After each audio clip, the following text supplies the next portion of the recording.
tudo bom com vocês? Se é a sua primeira vez aqui, o meu nome é Thaís Lima e sejam muito bem-vindos!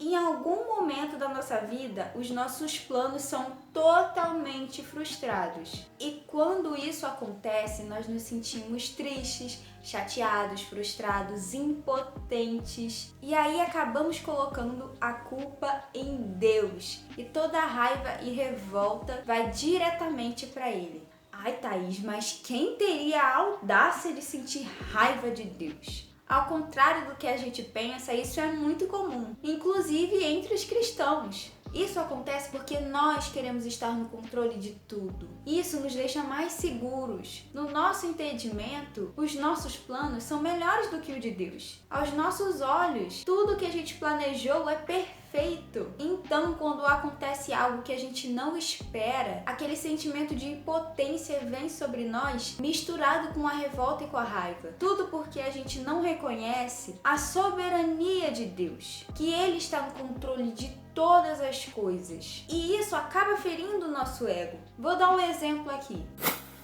Jonas. Todo mundo conhece a história dele porque ele desobedeceu a Deus e foi engolido por um peixe, certo? Vocês já se perguntaram por que Jonas não queria fazer a vontade de Deus? Porque aos olhos dele, o povo de Nínive merecia o pior dos castigos, não tinha perdão. E para ele era perda de tempo falar sobre o arrependimento para aquele povo. Então ele já estava esperando a destruição daquela cidade e Deus simplesmente chegou para ele e falou que não faria mais isso porque aquele povo tinha se arrependido e Jonas ficou com raiva. Era para Jonas ter ficado feliz? Sim, é claro, aquele povo reconheceu a soberania de Deus e se arrependeu. Mas por que será que ele ficou com raiva? Porque o que ele tinha em mente não tinha se concretizado. Porque ele achava que estava mais certo do que Deus. E quantas vezes nós não achamos que estamos mais certos do que Deus? Mas nós devemos fazer que nem o rei Davi fez. Ele, apesar de ter o coração puro e ser o homem segundo o coração de Deus, ele não era tão diferente de nós. Acabou caindo no pecado do adultério e desse pecado acabou se gerando um filho. Veja só o que diz 2 Samuel 12 no versículo 15. Aí Natã foi para sua casa. Então o Senhor fez com que o filho de Davi e da mulher de Urias ficasse muito doente. É claro que naquele momento Davi ficou muito desesperado, frustrado. Então, olha o que ele fez em seguida. Davi orou a Deus para que a criança sarasse e não quis comer nada. Entrou no seu quarto e passou a noite inteira deitado no chão. Versículo 18. Uma semana depois, a criança morreu e os funcionários ficaram com medo de dar a notícia a Davi. Enquanto a criança estava viva, Davi não respondia quando falávamos com ele. Como vamos dizer a ele que a criança morreu? Ele poderá fazer alguma loucura. Quando Davi ouviu os oficiais cochichando uns com os outros, compreendeu que a criança havia morrido. Então perguntou: a criança morreu? Morreu, responderam eles. Então Davi se levantou do chão, tomou um banho, penteou os cabelos e trocou de roupa. Depois foi à casa de Deus, o Senhor, e o adorou. O que podemos aprender com o rei Davi nesse momento? Davi reconheceu a soberania de Deus e aceitou a vontade de Deus na vida dele. Então ele se levantou do seu luto e o adorou. Ele não ficou com raiva de Deus. Ele se sentiu frustrado, ele teve raiva, eu tenho certeza que ele ficou revoltado. Mas ele não ousou direcionar sua raiva a Deus. Então, se você estiver passando por esse momento de estar com raiva de Deus, ore, coloca todos os seus problemas diante dele e peça perdão. E assim Deus te aliviará e te mostrará que você pode confiar nele, pois ele está no controle de todas as coisas.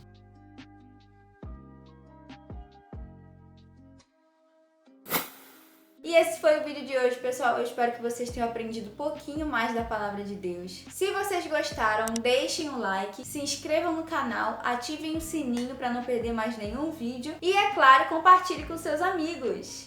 Um beijo no coração de vocês e até o próximo vídeo!